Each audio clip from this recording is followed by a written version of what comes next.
if you were blind your whole life and suddenly you could see, or if you were deaf and suddenly you could hear, that would be pretty amazing for someone, I would imagine. But, as best as I can imagine that's nothing compared to your sixth sense opening. When when the DMT hits those receptors and your brain somehow tunes into this other reality, the sensation, the feel, the ambience of that place is so utterly alien. Do you think this is for everyone? No, I don't think it's for everybody. It's for people who are serious about wanting to better themselves, or if they have a serious issue that they need healed. Like I've seen people come into this just wanting an experience and wanting to see cool shit, and either they have had not had an experience with it, just like the medicine just won't give it to them, or they get their ass kicked. So yeah, it's definitely just for the people who definitely feel a calling to it, and yeah, who just take it seriously and know that it's a sacred medicine and not just some hallucinogen. This is something I knew that I had to do. Yeah. Based on the research,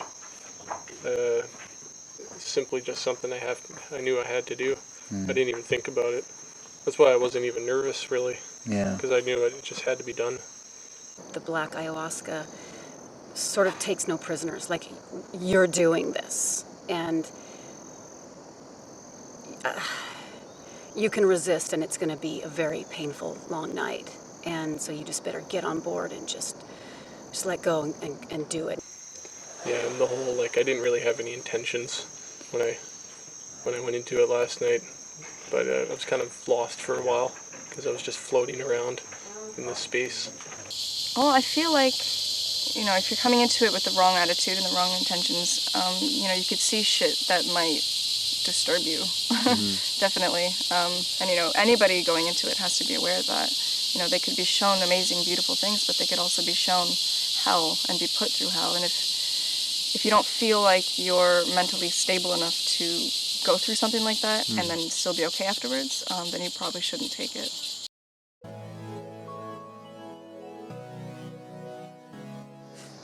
I wouldn't wish it upon any conscious being. I don't think any conscious entity should have to experience that. Do you think that was the worst thing you've ever experienced in your life? Oh, without doubt.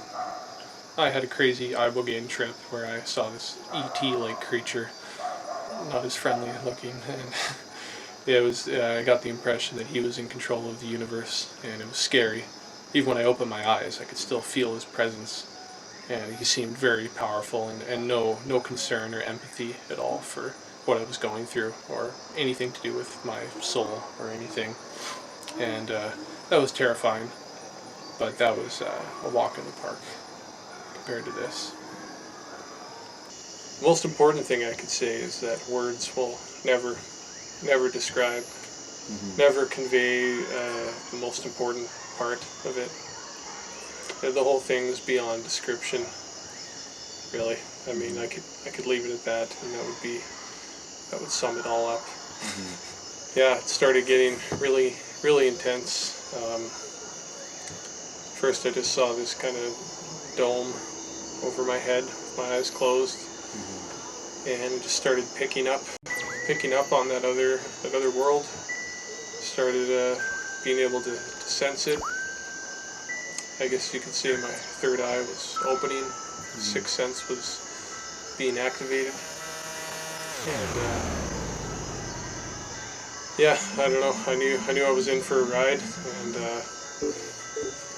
yeah, I think things started getting a little crazy in my head, and then I felt the purge coming.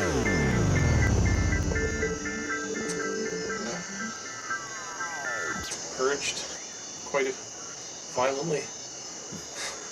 Yeah, I started really losing it at that point. Just horrible things that I was seeing. I couldn't describe them because they weren't. It's not something I could draw. It's not something I could describe. It was a horrible spiritual things. I mean, the way I was looking at consciousness and in reality, it was such a twisted perspective. Started moaning and saying, please, please, anything. Like, I think I started crying a little, sobbing. I felt pathetic. So it really was showing me that I was pathetic for some reason.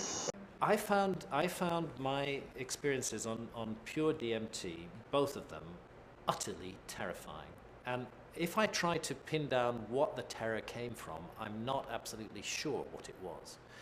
It was the strangeness and the purposive nature of the realm, that I had been put into a space where something was going to be done to me. And I think I wanted out, and at the same time I couldn't get out. And that, it was almost a feeling of terror and claustrophobia combined with that. I was thrashing around. I wanted out of there, but I couldn't go. I'm not saying that whatever these entities were, I'm not saying that they had a negative agenda for me. I don't know what it was, but it was out of my hands. I didn't feel that they were very loving or caring of me. You know, I wanted to, I always wanted with ayahuasca, I thought you should let it flow, let it happen, don't resist. But when I know that it's an impartial entity or force or whatever you call it, it didn't care about my consciousness and my soul. Didn't seem. It might have been trying to show me something, but I don't believe it was for my benefit. In fact, I think it was trying to show me the most disturbing things that exist, just for its own sick entertainment. I can't believe I'm saying this, but it didn't seem to have any concern for my welfare, my mental sanity, my soul. I really felt like it was toying with me, toying with my soul and my mind, just playing with it like it was like an animal, some like sick, kid with no empathy, just poking at like a rat, just like lighting its tail on fire and kicking it or something. Like it was just toying with my mind, and it was, though horrible beyond belief. I could not describe the horror. You talk of it. What do you mean by it? It, I couldn't distinguish. I couldn't distinguish a separation between these entities or forces, and it wasn't so much that it was communicating with me. You could call it communication, but it was sort of just controlling me. Like it wasn't me controlling my thoughts. It was directing all my thoughts and controlling them. I still had some control, and I tried resisting. It was painful to resist, but if I would have let it flow, I might not have even come back from that. I didn't think I would. But yeah, it seemed to be the same thing as what I would call the source, the cosmic consciousness, God.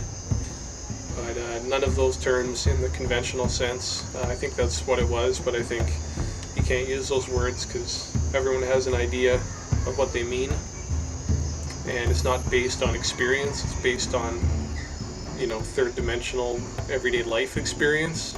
DMT is a forcible reminder that there's a lot more about reality, the universe, ourselves, the biosphere, whatever, that there's a lot more to it than we imagine. Now that I've experienced ayahuasca, my idea of cosmic consciousness is based on experience, and it seemed to have a good side. There was one time, the time before that, where I felt infinite, simply put, infinite, unmitigated, just raw, unconditional love. Infinite, raw, unconditional love, just directed at my body and soul, just completely enveloped me. And I couldn't imagine anything better than that. I would call myself a devout atheist, like for the past 4 years. I was raised Christian, but I questioned it for a long time. looked at every religion, and I didn't agree with any of it. And yeah, I believe in a higher power now. That's for sure. But hate to say it, but I don't think it's all good, and it's not an all loving force necessarily that wants to love you unconditionally. I think that's a side of it, and maybe it was a different entity, the evil one, but I couldn't distinguish any separation. It seemed like different facets to it, different sides. One of the most unexpected aspects of the study's results was the frequency with which people described a kind of contact with these intelligent kinds of entities that were conscious of them and interacted with the volunteers in this quite strange space.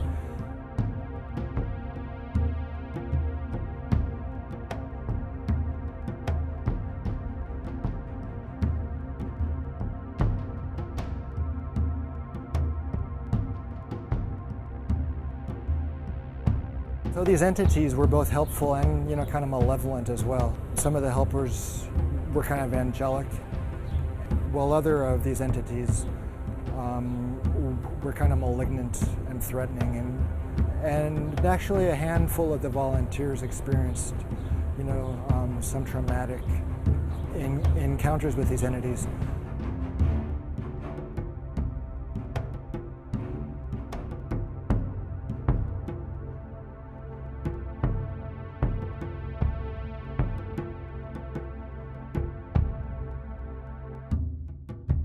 My whole life, I always wanted to know, the way the world works, the way consciousness works. Found it more interesting than anything. The brain, consciousness, why we're here, the big picture. I mean, what could be more interesting, right? But yeah, so my research and everything led me to ayahuasca, and I guess I found some answers. Not what I was expecting. The source is beautiful beyond belief. There's nothing more interesting or intriguing. It's utterly fascinating. I'm still drawn to it. Still, more than anything, really. I don't think I could ever handle another psychedelic for the rest of my life. I don't know if I should. Really? Yeah. The whole thing, I think, is to understand what happens when you drink ayahuasca, to really understand everything about it. It's beyond human capability. It's beyond, but I don't think, like when you do ketamine or when you do, if you do enough special brownies, you might hallucinate. That's all in your head, I think. Same with ibogaine. It's all in your head, I believe.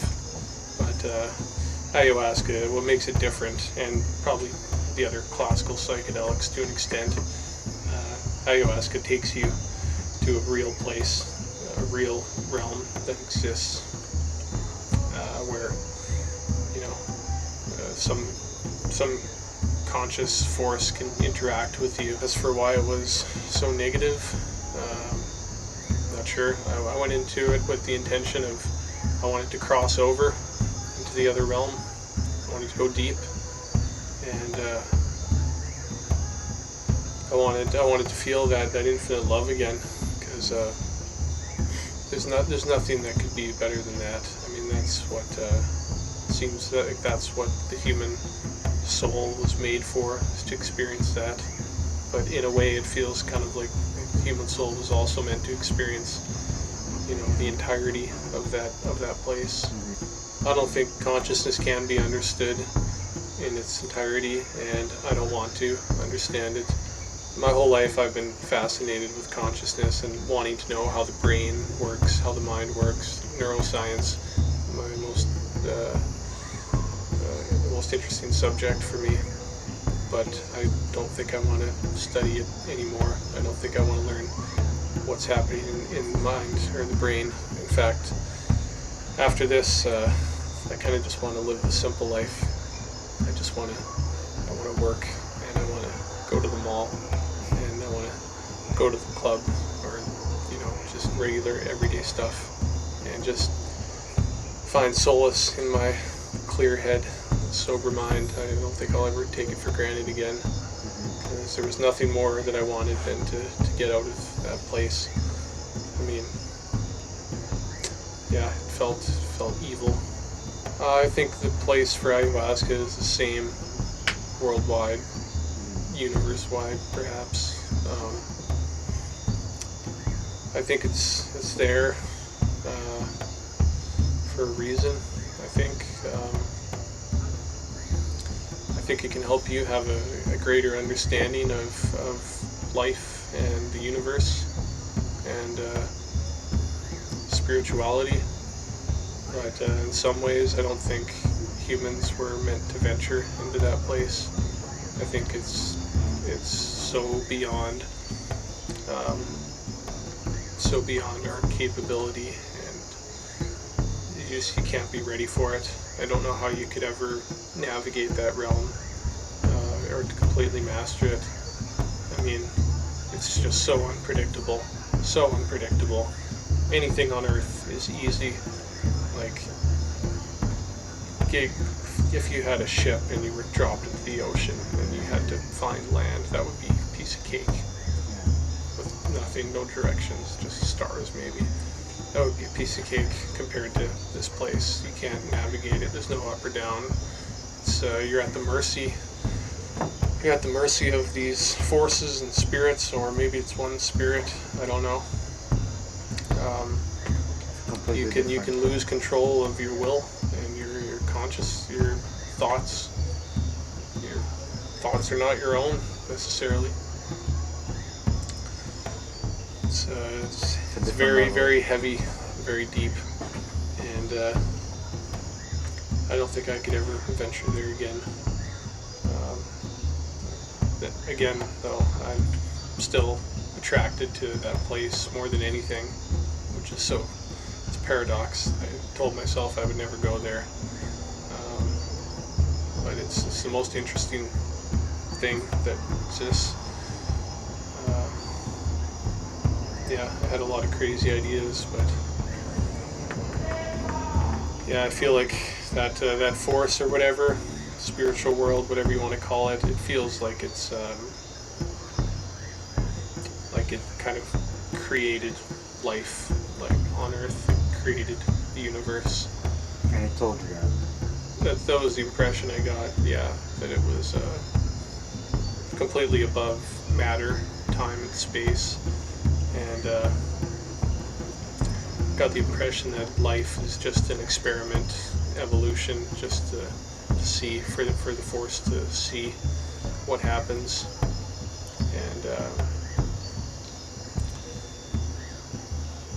yeah, I think that's about it. Awesome. Thank you so much.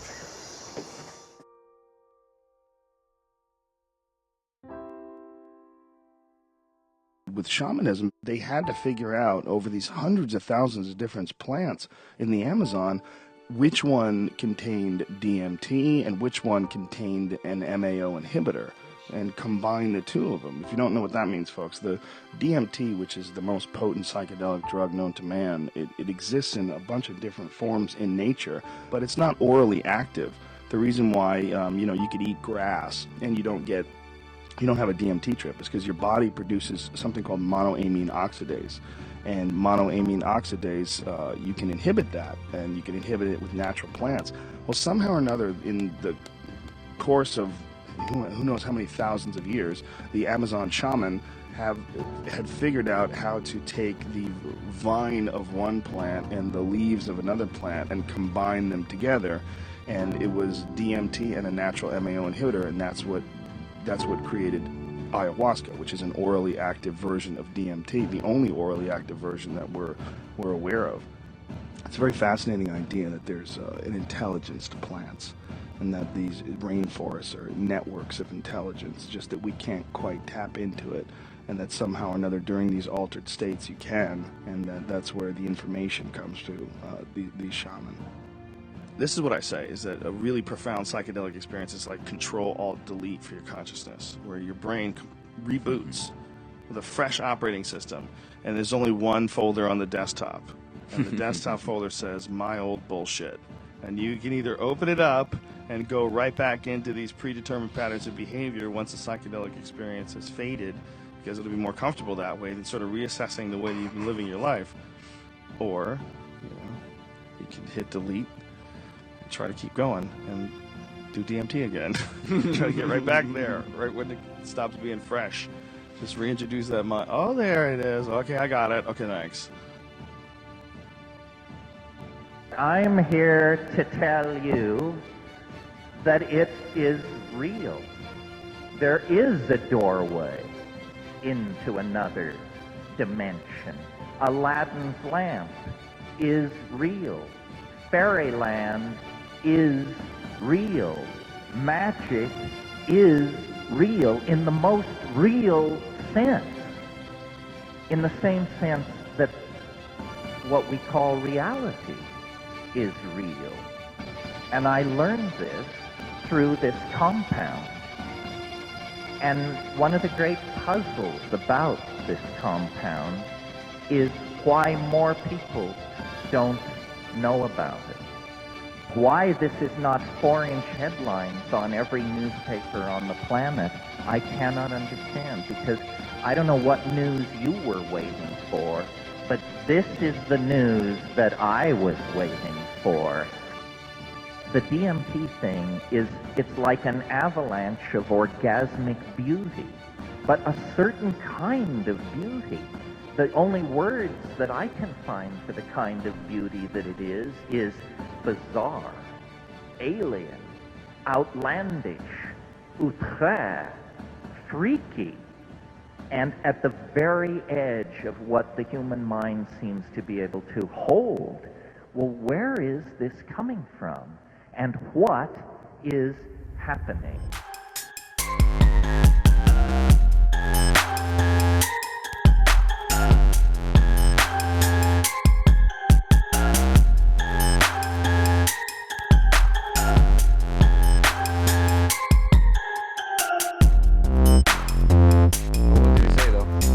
Exactly. He said there's negative energy.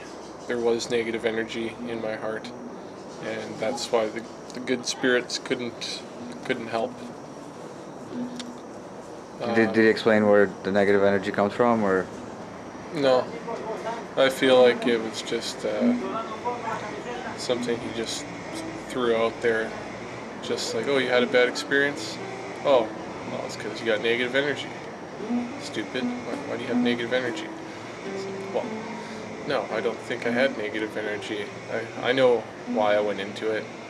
I wanted to go deep, and I wanted to. I believed I was doing it for the right reasons. I mean, this isn't something I take lightly.